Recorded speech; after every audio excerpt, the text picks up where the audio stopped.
நாம் இன்றைக்கி இந்த படத்தை பற்றின ரிவ்யூ பார்க்க போகிறோம் அப்படின்னு பார்த்தீங்கன்னா, சாட்சி பெருமாள் அப்படிங்கிற படத்தை பற்றின ரிவ்யூ தான் பார்க்க போகிறோம். ஸோ ரிவ்யூக்குள்ளே போக்கு நம்மளோட சேனல் சப்ஸ்கிரைப் பண்ணிக்கங்க, அப்படியே லைக்கையும் போட்டுருங்க. இந்த படத்துடைய கதை என்ன அப்படின்னு பார்த்தீங்கன்னா இது படமே ஒரு சின்ன படம் தான், ரொம்ப பெரிய படம் கூட சொல்ல முடியாது. ஸோ அந்த படத்தோட கதை என்ன அப்படின்னு பார்த்தீங்கன்னா நம்மளுடைய கதையோட ஹீரோ ஒரு வயசானவர். அவர் ரொம்ப வயசானவர். ஸோ அவரோட பேத்தி, அவர் ஒரு சாதாரண ஆள், பெருசாக அவருக்கு சொத்து சோகம் எதுவுமே கிடையாது. ஸோ அவரோட பேத்திக்கு எப்படியாவது ஒரு கம்மல் வாங்கி கொடுக்கணும். அவங்க ஃபங்க்ஷன் வைக்கிறாங்க அவங்க பேத்திக்கு. ஸோ அது கம்மல் வாங்கி கொடுக்கணும். தான் ஒரு சாதாரண ஆளாக இருந்தாலும் எப்படியாவது இது கொடுக்கணும். அவரே கஷ்டப்படுறாரு, இருந்தாலும் அது பண்ணணும்னு நினைக்கிறாரு. ஸோ அது முடிஞ்சா இல்லையா, என்ன நடந்துச்சு அப்படிங்கிறது தான் கதை. நீங்கள் கதையை கேட்டிங்கன்னா இதெல்லாம் ஒரு கதையா அப்படிங்கிற மாதிரி சில பேர் நினைக்கலாம். ஆனால் எனக்கு இந்த படம் ரொம்பவே பிடிச்சிருந்துச்சி அப்படின்னு தான் சொல்லுவேன்.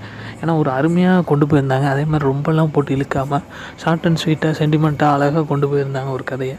ஸோ எளிய மக்களுடைய கதையை வரவேற்கிறதுங்கிறது நல்லதுன்னு தான் நான் நினைக்கிறேன். ஸோ கண்டிப்பாக ட்ரை பண்ணி பாருங்கள். இதுக்கு எவ்வளோ ரேட்டிங் கொடுக்கலாம்னா 5க்கு 3 கொடுக்கலாம்.